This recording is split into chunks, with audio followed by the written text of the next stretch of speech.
Eneo la WFP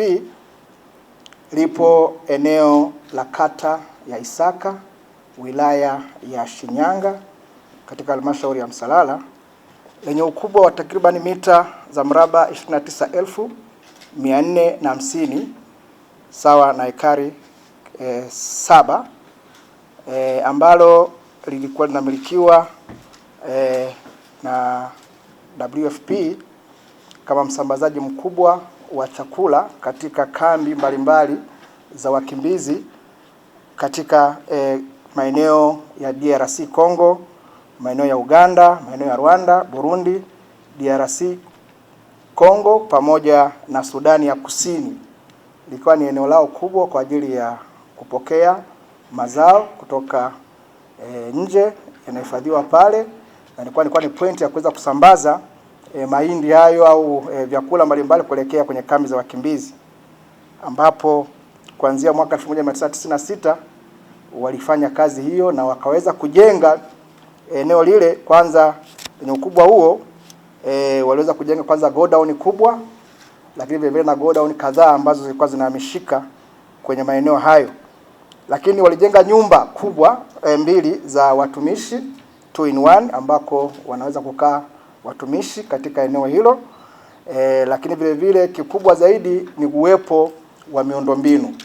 mbali na umeme kuwepo katika eneo hilo, lakini miundombinu ya shirika la reli mle ndani iliweza kutengenezwa, hivyo kuwezesha usafiri wa reli, hii reli ya kati kuweza kuingia moja kwa moja na kushusha cargo ya mizigo ya WFP kwa urahisi. Na uwepo wa WFP kipindi hicho kumewezesha wakazi katika takriban 70% ya wakazi wa eneo lile kuweza kunufaika na uwepo wa hilo godown au uwepo wa eneo hilo la hifadhi ya chakula. Lakini kubwa zaidi ni kwamba eneo hilo kiuchumi ni eneo ambalo liko strategic, kwa maana kwamba mbali na kuweza kubeba mizigo kuelekea nchi jirani, lakini liko katikati ya ukanda wetu huu wa kaskazini, ambako tunaweza tukasambaza vile vile mazao na mizigo mingine yote kuelekea mikoa ya jirani, kwa maana mkoa wa Tabora, mkoa wetu wa Shinyanga, mkoa wa Mwanza, Kagera, hali kadhalika na hata mkoa wa Mara, na hata nchi jirani kwa maana ya Kenya. Maeneo ya Kisumu yanaweza yakanufaika sana na uwepo wa kituo hicho cha kuhifadhia nafaka au mizigo, na wanasema takriban makasha